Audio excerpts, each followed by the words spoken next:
Welcome to Warblock. Today we're looking at the Thorar scenario, Kashmir. It's actually really just a precursor to what the main Muzaffarabad assault is, which is pretty much the first attack into Kashmir in the 1947 Indo-Pakistani war. It's sort of, I mean, it's really just a reference under part of this, and this is really just the opening sequence of little merit or little sort of relevance. So if you see here, this is sort of the main Kashmir border, and there's Muzaffarabad, or whatever it's called. The place we're looking at is probably like that. It's quite small. I think it's pretty much in there where it's sort of more that way. But I think it's a fantastic map. You know, so I like to sort of get them. Some maps look sort of a bit lame, but the thing is, it's the geography, and you can't put rivers and tracks and features in when there aren't any. So, for example, I mean, this one looks pretty dull. I think this one, I was sort of thinking, oh, it doesn't look particularly exciting, but the thing is, I mean, you know, I don't want to start going and putting in hills where there aren't any, or where there's no need for them, where there's no emphasis on them. I mean, the thing about this one is there's lots of locations along here, lots of locations along here, obviously the Iraqi border there, but there's virtually nothing in the area here. But anyway, so we're playing this one, and there is a link to this.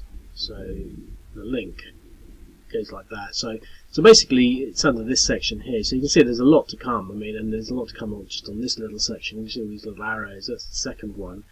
The Muzaffarabad is pretty much this whole thing, I think. And then we can get to these. You know, this is how I'm doing it. You can see there's a hell of a lot to come, and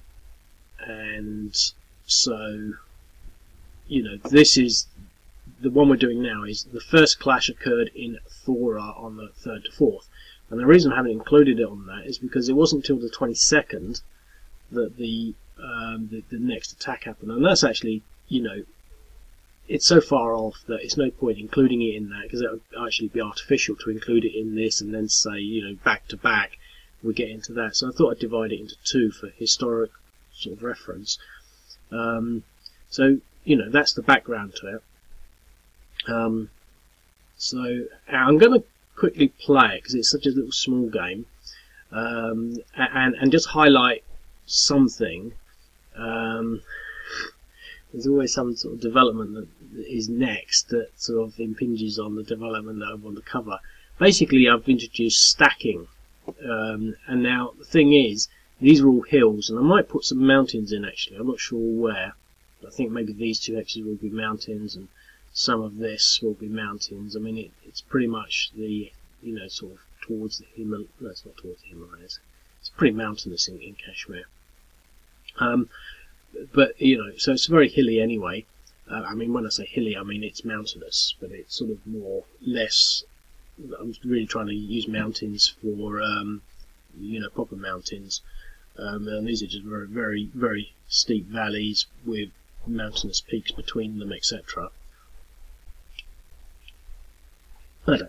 I mean, I'm happy with the map anyway. So, but the thing is, we've got stacking limits, and the point what I'm trying to get to with the stacking limits is that when I go and revise it again, which I've got to do next, in fact I don't even know why I'm doing this video, because I'd probably be better off doing that, is to introduce, well, hills will have a stacking limit of 2, and mountains will have a stacking limit of 1, but currently stacking limits are 4. And 35 or no, 45 manpower. We're not going to get 45, none of these are going to stack up, but the implications of that on this is, ordinarily I might sort of think, well, okay, well, we've got, this is under threat, I'll put 1, 2, 3, 4, 5, 6 units all stacked up in that objective hex. Well, now I can't do that, so, you know, already we've got, you know, the stacking limits even on this very small game coming into effect, and also I've got 1, 2, 3, 4, 5. Now I could put all these into one stack. So now the thing to say about stacking limits is that I've yet to really refine it and see how it really affects things. What I am allowing is stacking limits on initial deployment to exceed 5, because it sort of quite often represents the opportunity for the player to reallocate units as opposed to putting lots of units together in big stacks just for defensive purposes. So particularly sort of on board edges, so you might have 10, because the whole idea is that you'd move them off, but you wouldn't be able to move all 10 into one hex. You'd have to sort of, 5 into there, 5 into there, or something. So and that works with the backward compatibility in places where there are lots of units. There's another nice little benefit which I won't get to until I'll do this first. So presumably I can move into there. Yes, wow.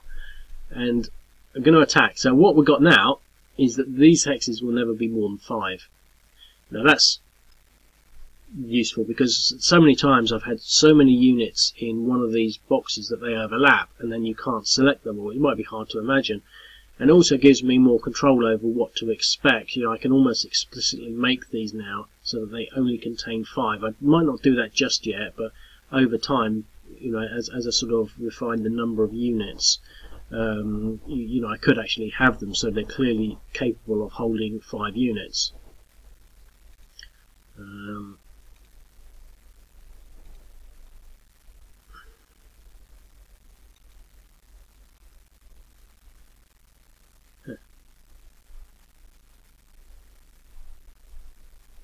That's interesting.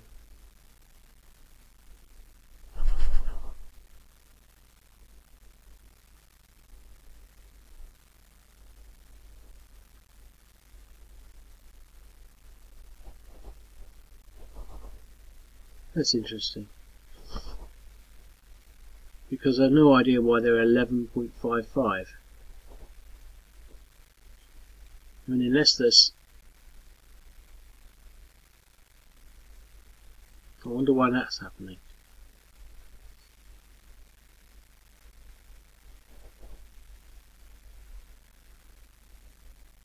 It should have been like 15. It could be that they're attacking into... I don't know. But they're definitely not 1s, they're definitely not attacking as 3. And these are doubled in hills.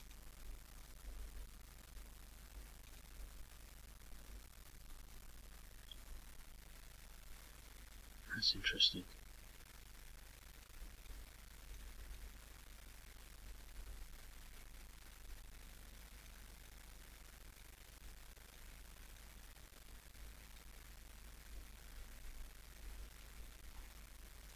Okay, it's going to be tough, because once they do start stacking up.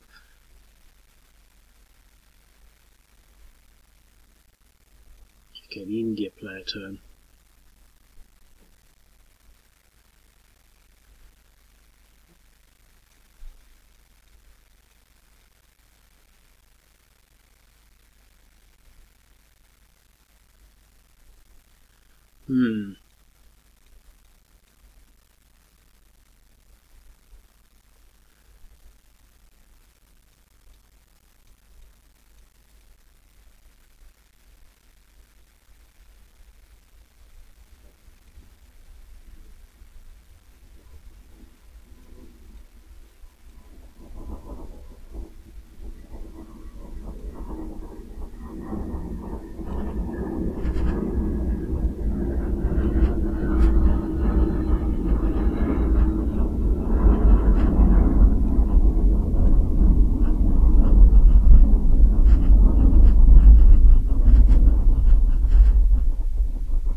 Attrition against these guys. 0.2. That's quite good.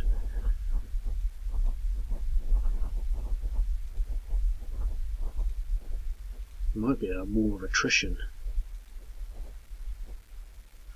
I might have to give these some sort of artillery or something. I mean, obviously, when all you've got to base your what's it on is that, and the background information, it's not really easy to sort of decide exactly what to give them. I mean, it's got to be an easy overrun. I mean, you know, they caught them by surprise. You know, I was going to just put them just some police units there, but I thought there was, you know, due to sort of the potential sort of tensions that existed prior. I mean, it wasn't as though there wasn't any sort of tension.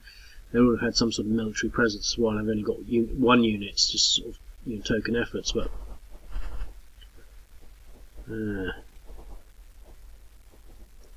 right, so now the Indians. Well, I put these units here to sort of try and break them up, stop them from stacking. Now he can cross the river there.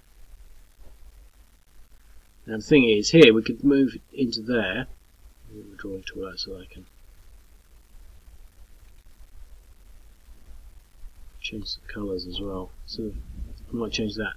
This is supposed to be orange, this is yellow, but I've tried to mute them so that we haven't going into this on garish base colours. We can change those later. But if I move them into there,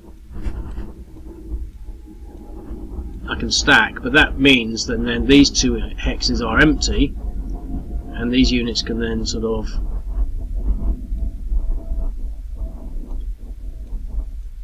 almost go straight that way.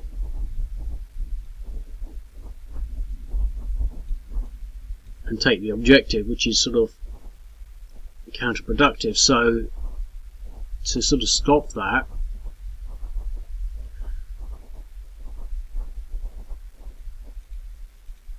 I think I'd have to different colour. To stop that, I think I'm going to have to move it into there and either stay there. So move into there with one, there with one, possibly move him into there, obviously move him into there. So that would leave 1, 2, 3. But the thing is, with there two stacked up there, he would be on his own. If I move both of them into there, or if I move one also into there, that would give me a line like that, which I think might be better.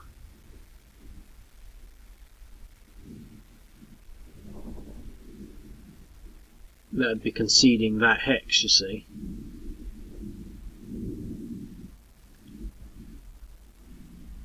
But I don't think I want to concede that hex. There's no difference between having that line and having that line.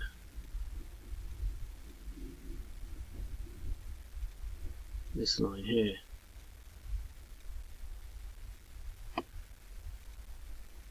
Okay. Move the one that isn't depressed into there. Well, we're definitely going to move. He's moved already. He's actually moved, isn't he? So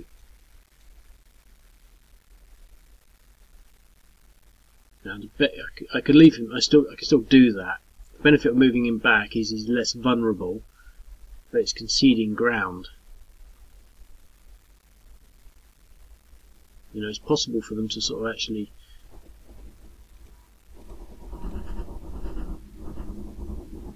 It's possible for this guy to move into there and attack.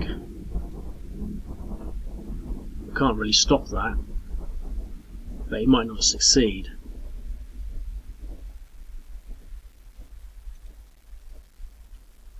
Okay.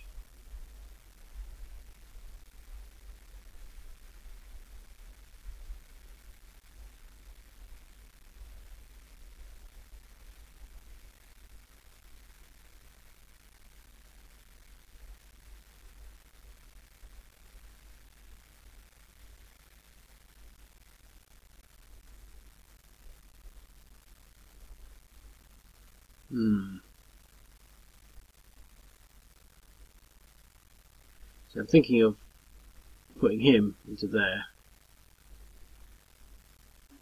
these two, or even these three into there, attacking that hex. We could try and take this hex out with everything.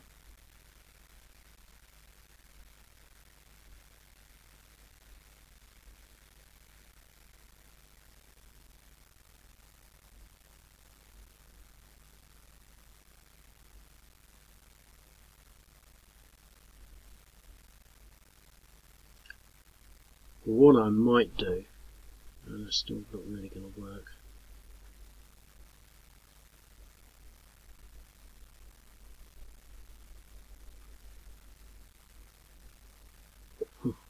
What I'm thinking of doing is this. Leave him there, possibly move him into there, move all this stuff into there and attack into there, leaving him as he is, actually leaving him there, leaving this unit not in attack, so I'll get 1, 2, 3 in the attack, and then move. We'll basically try and move into these two hexes here, so I can move him 1, 2 if I can get that retreat, or I can move him there and there, attack, attack, attack, forcing him to retreat to there. It's tight. What I really want to be doing is stopping them from sort of putting anything in there. I don't know.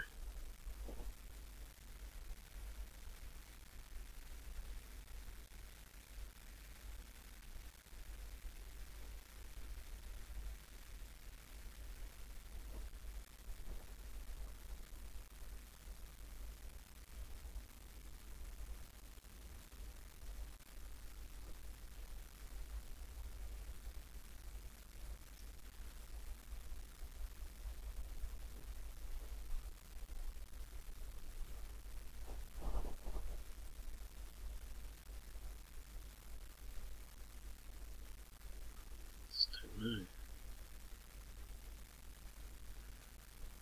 So I don't want to do any more thinking really, so what I'm going to do is I'm just going to jump. We've moved everything, haven't we? Yep. In turn. Right, we don't want to be attacking him as entrenched, so that reinforces my idea.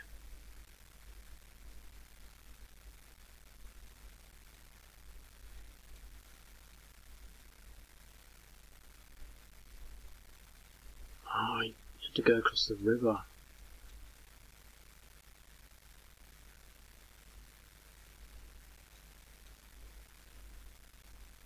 Oh, that's rubbish.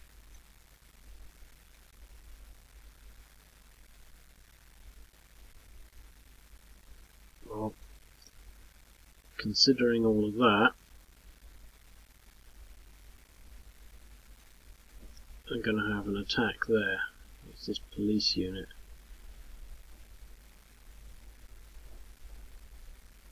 Well, he's going to be as weak, so I'm going to go against this.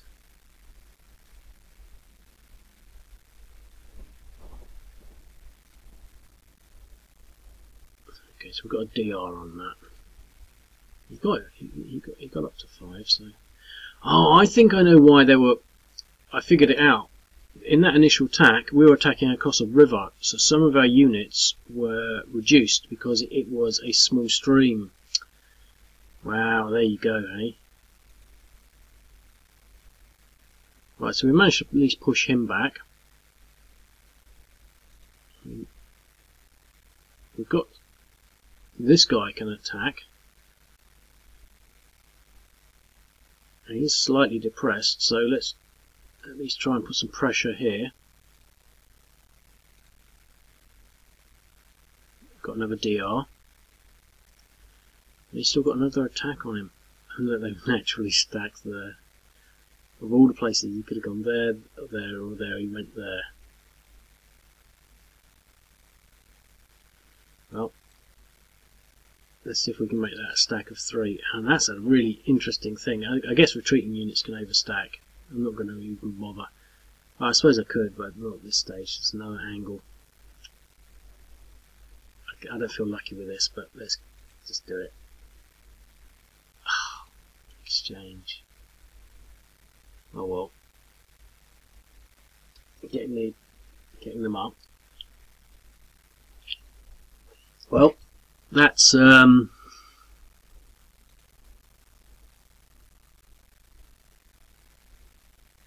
that really, because now the Indians can really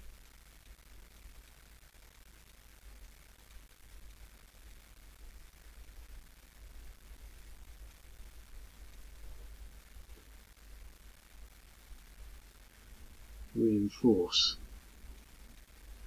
We can even attack into there.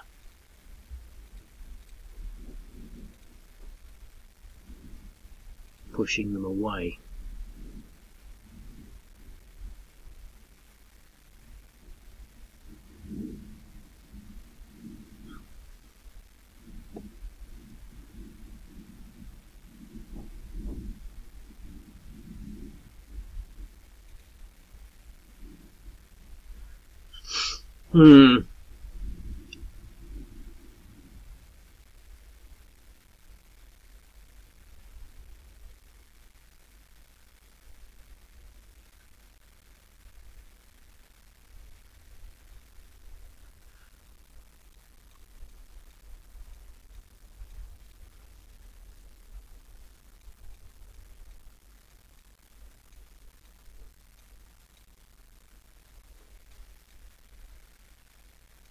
Will they get their 5 to 1? Because they've only got 3 in there.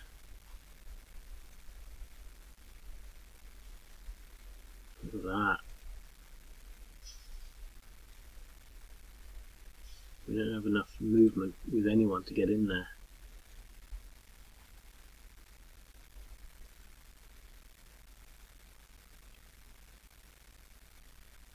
That's pushing their depressions up.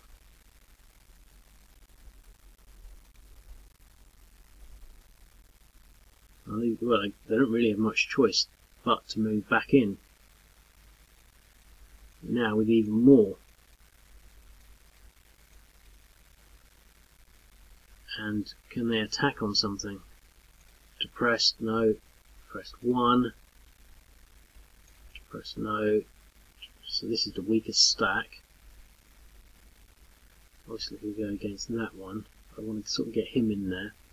But let's just go for this one.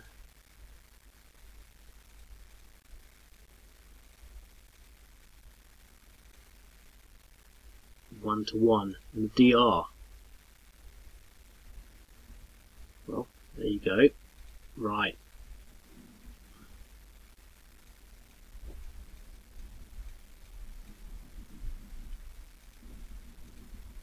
They haven't managed to get over that 5 limit.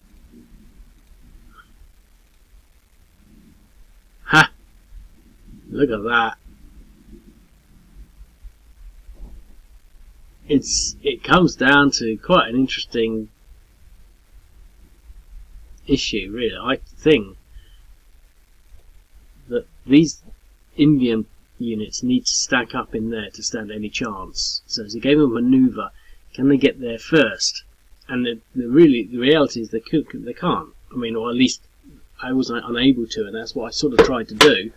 It's not as though you can get there quickly. So as long as you use your units to intercept and to block these units from consolidating around Thorar, you're going to get there. And they were all eliminated, look. Wasn't that incredible? Do we have anything that can move?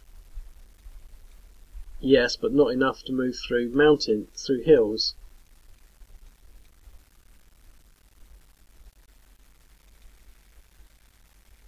Which means the Pakistanis have one last chance at it. Depression 1. We can attack that unit.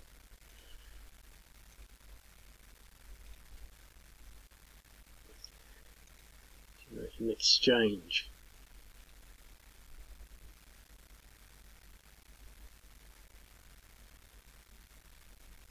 So we're not going to include him, because I just want to make sure I've at least got something to move in there.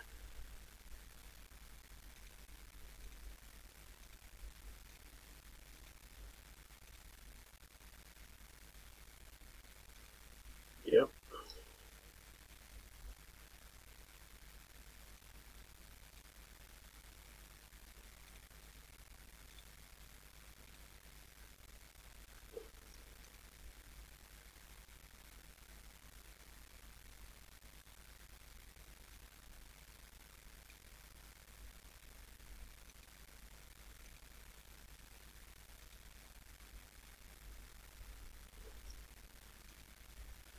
Well, that was a bit hit and miss. I'm going to leave it at that. Like I say, they've successfully conquered Thorar, but I think that that could have gone both ways. You know, I think that they could have been easily different. Eliminating those 3 units in one go was actually pretty neat. I'm not sure whether they should all have been eliminated. Really, I mean they were, but it did actually say eliminate, eliminate, eliminated. I mean, basically it's a percentage chance, and they were all at least at sort of. I'm not sure what the depressions were, but once you've had 1 DE, which I think they had before, you know, you've always got a 40% chance of being eliminated on the next one. It really ramps up quite quickly. The sort of non-eliminated on DE results only really affects fresh units, which is what it's designed to do.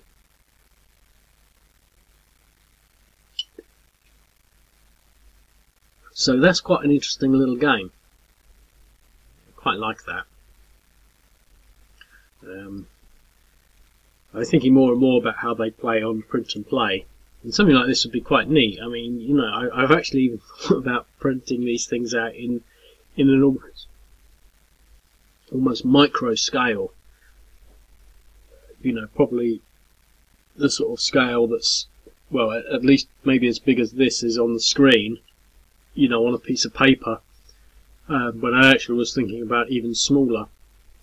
You know, maybe half the size. Just still as much as not for the point of making it really small, but you know, I mean, I could put that map on my mouse mat quite happily, and I could play that. Not only could I play it against another person. I think, you know, if I was in an office or something, I mean, I assume that a lot of people doing these might be in offices. You know, you might be in a warehouse or driving a truck or something, so you know, obviously not as convenient, but you might go to a cafe or a McDonald's, and you could readily play this, you know, on a table, you know, but being quite small, it's, you know, quite convenient. It's not as though you need to spread out a huge map and set up lots of counters.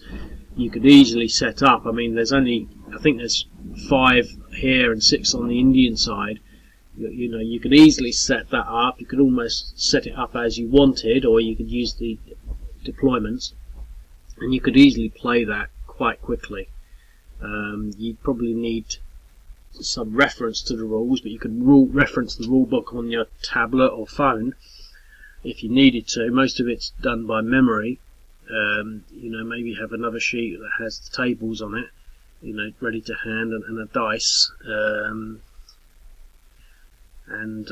Yeah, I mean, that's sort of, you know, I don't need to really labour the point of what you could do. It's just something where you could, that's quite an interesting game that you could play. I wouldn't say you'd play it again and again and again, but I was thinking about some games I've played in the past and their replayability, and I think there's a defining limit between replayability and the size and complexity of a game, obviously, but the emphasis being on replayability. When a game is replayable because either side could win, you sort of think, okay, well, I'll give you a best of 3 or best of 5, and you might find it gets boring, because obviously you wouldn't want to do this like best of 127, you know, but the thing is, you could play this a couple of times, especially if you've gone to the effort of printing it out. You know, you could play a best of 3, and it would be sort of quite interesting. I mean, sooner or later, you know, you're going to sort of figure out, you know, where the tipping points are. I mean, as soon as one person's lost some units, but it could, you know, it could go either way on both sides, because the Indian player can actually make fairly effective attacks against the irregulars.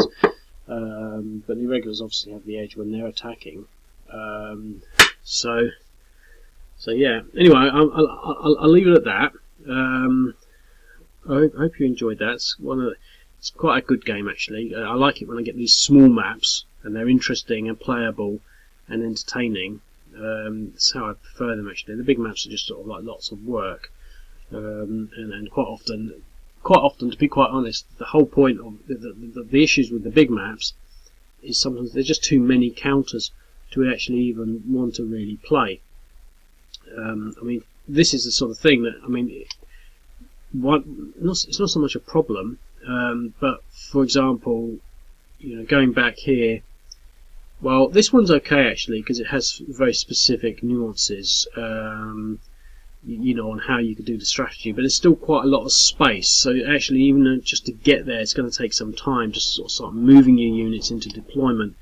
You know, on here, it's just sort of, you know, these are the big maps that you get the fun of moving units around. But this one here, for example, there's just so much. It would take so long. You couldn't play this in McDonald's. You know, it just takes so long. You'd have to sort of, you know, I think when I did a video on this, I didn't get any further than moving some of these just tentatively forward. And we've got all of this, and that's not even doing their turn. And there's just too much for it to be sort of like a, you know, a tea time game. Whereas this, you know, it's definitely something you can do in your lunch break. But I think maybe the point I was trying to get to is that, you know, that's a small one, but this is going to be a big one. This is a big one. I think this is a small one. Yes, that's a small one, so that's quite doable. I mean, there's only that many pieces, and the thing is, this isn't really a game because essentially we know what's going to happen. You're going to beat this police unit, hopefully in time. Obviously, see how long you can get there, and then the ARVN are going to come along and beat you back. So it's, you know, it's more of a sort of just a picture of a collage of this event, this operation. Well, it wasn't an operation, it was a Viet Cong operation presumably. But here, another big game. Here, that's another small one. I haven't done this one. Might be interested in that, doing that. Another big game. You know, I'm doing more and more, and we know this is a big one. This is a big one, I think. You know, more and more of these big ones, and I just don't find them as sort of, they take huge amounts of time to do, much longer to do, and I just don't find them as sort of readily playable in the way that I like to play these games as this. You know, this strikes me as perfect, and I really want to start focus on doing more and more. I mean, I keep saying it's not the first time, but sort of just sort of more of these small ones in preference. It's just I only do the big ones when I feel that there's more going on to justify, you know, the scale. You know, where movement is perhaps, if movement is more key, or strategic movement is more key to what happens than, say, in this game, perhaps, then I will use a bigger map, and I'm more inclined to do that in the desert scenarios, because the limitations, the usefulness of a map is only really comes into play when you define the actual scope of movement.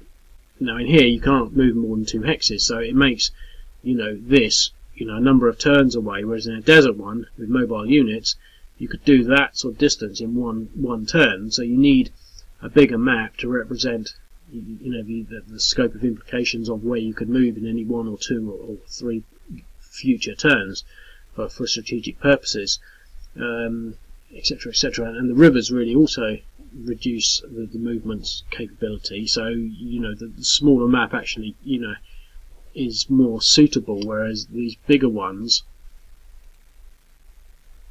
I mean, on this one you could probably get this unit 1, 2, 3, well, I mean, you know, if this unit wasn't there, if we could get rid of it, for example, and you could go 1, 2, 3, 4, 5, 6, you know, you can almost get all the way down there, and possibly, you know, with loads of units surround this. I'm not saying you would do that, but you know, that's the scope of movement. So this map is possibly, you know, too small. I wouldn't say it is. But anyway, I mean, the nuts and bolts of it is I'd rather do lots of small maps like this that are actually, you know, easy to make and easy to play than these bigger ones, which I keep falling into because I keep trying to sort of push myself to make, well, it's going to be a better game, it's going to be higher quality, it's going to be more involved, you know, like the bigger the better. And I think I fall for it because I feel like I want to put in as much effort as I can to make the games good and proper, and not cheap and cheerful, and yet at the same time, it's sort of, you know, it is one better than the other. I mean, some of the games I sort of think, well, I mean, this is sort of quite a good one actually, quite involved. So, you know, some of the games I think, well, that's not very good. You know, I mean, I don't want to say any of these are or aren't, because the weight of the game and the strength of the game comes into play when you actually play it, and then you understand the nuance. And that's one of these things. I mean, this is like a cover of a book. You don't know what this book's going to be like until you've read it, and that's the sort of one of the issues really with games. People don't read them; they just look at the cover and they say, "Oh, you know, that's rubbish because there's no terrain features." Well, you haven't played it, but you know, I'm just guessing now. I'm just using my imagination. But I think, you know, all I'm really saying is, what I'd like to do is be able to sit down one day and just produce 5 little small games in one day. You know, maybe on a weekend or something like that. And you know, it just builds up so much more scope as opposed to spending one day produce, or 2 or 3 days, because that's how long some of these big games can take. I mean, some of these games, you know, they're taking me, you know, over a week to make. Just, I mean, this game was, I mean, in its own right took quite a long time, but some of these other ones, they take a long time because you're making the map. You know, the map takes a long time. You know, to make this road, I am actually thinking of creating a different editor, because it's possible. I've just done a few changes, and I might be able to make the maps production a little quicker, but at the moment they're not quick at all. I mean, you know, I'm not going to be able to use my speedy thing on creating the border. So to create this border, I've got to click that hex, and I've got to add a border there, and there, and then come out. I mean, what's even worse are rivers. To make this river, I've got to go into that hex. I've got to I've got to find the buttons, and they're actually not that easy to find because the way I've done it. I know where they are, but you know, they're not labelled, and they're just a bunch of things that I know sort of where they are, and it's a bit fiddly. But anyway, I've got to click that and go click, click, click, and then update, and then, you know, especially if it's slow, and then it comes back, and then I've got to go into this hex, and this hex has one of those, and then I click it, and then I probably think, oh, I'm going to add this little river, so I go into that again and click this side of it, and I've got to go into this hex and then click, click, click, click, click. You know, it's really slow and takes a long time. Anyway, I sort of digressed there a little. You know, I hope you thought that this Thorar game was interesting. You know, if you think that you can do better, perhaps defend better as the Indians, because I think it really does come down to, you know, being able to, I don't know, possibly stack over that 5 limit. It's interesting, really. I was going to sort of think about adding another Pakistan unit, because obviously they shouldn't really be struggling, but I think, you know, on the artistic side of things, to leave it as a sort of actually maybe potentially a competitive game might be the better option. So anyway, if you want to play it, you can sign up and you can play this 100 million times, and have lots of fun. I'll speak to you later. Cheerio!